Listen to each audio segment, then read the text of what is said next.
शक्तिमान पिता, धन्यवाद करते हैं आज के सुंदर बाइबल अध्ययन के लिए। खुदावन हर एक को बड़ी बरकत दे, आशीष करे पिता, यीशु नाम से मांगती हूँ, आमीन। हम पढ़ेंगे नीति वचन, उसका 4 अध्याय, बुद्धि के लाभ। हे मेरे पुत्रों, पिता की शिक्षा सुनो और समझ प्राप्त करने में मन लगाओ, क्योंकि मैंने तुमको उत्तम शिक्षा दी है। मेरी शिक्षा को ना छोड़ो। देखो, मैं भी अपने पिता का पुत्र था, माता का अकेला दुलारा था, और मेरा पिता मुझे ये कहकर सिखाता था, तेरा मन मेरे वचन पर लगा रहे, तू मेरी आज्ञाओं का पालन कर, तब जीवित रहेगा। बुद्धि को प्राप्त कर, समझ को भी प्राप्त कर, उनको भूल ना जाना, ना मेरी बातों को छोड़ना। बुद्धि को ना छोड़, वह तेरी रक्षा करेगी। उसे प्रीति रख, वह तेरा पहरा देगी। बुद्धि श्रेष्ठ है, इसलिए उसकी प्राप्ति के लिए यत्न कर। जो कुछ तू प्राप्त करे, उसे प्राप्त तो कर, परंतु समझ की प्राप्ति का यत्न घटने न पाए। उसकी बढ़ाई कर, वह तुझको बढ़ाएगी। जब तू उससे लिपट जाए, तब वह तेरी महिमा करेगी।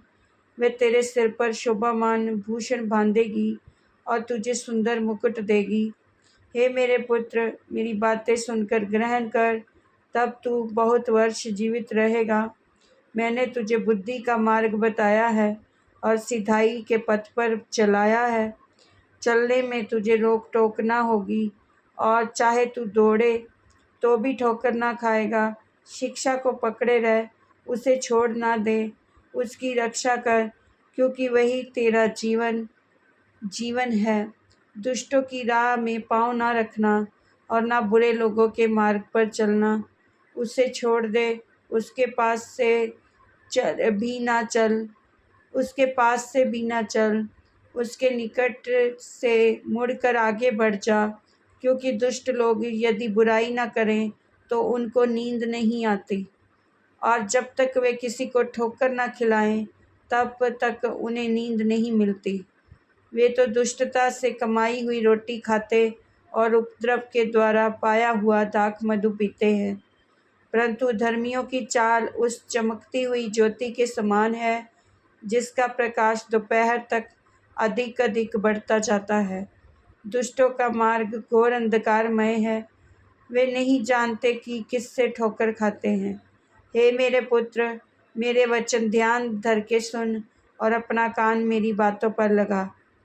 इनको अपनी आँखों की ओट ना होने दे, वरन अपने मन में धारण कर, क्योंकि जिसको वे प्राप्त होती है, वह उसके जीवित रहने का और उसके सारे शरीर में चंगे रहने का कारण होती है। सबसे अधिक अपने मन की रक्षा कर, क्योंकि जीवन का मूल स्रोता वही है। टेढ़ी बात अपने मुंह से मत बोल, और चालबाजी की बातें कहना तुझसे दूर रहे।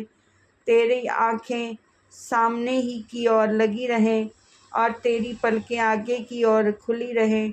अपने पाँव रखने के लिए मार्ग को समथर कर, और तेरे सब मार्ग ठीक रहें। ना तो दाहिनी ओर मुड़ना और ना बाईं ओर, और अपने पाँव को बुराई के मार्ग पर चलने से हटा ले। इस वचन के द्वारा पर ब्लेस करेंगे सबको। जय मसीह की, आमीन।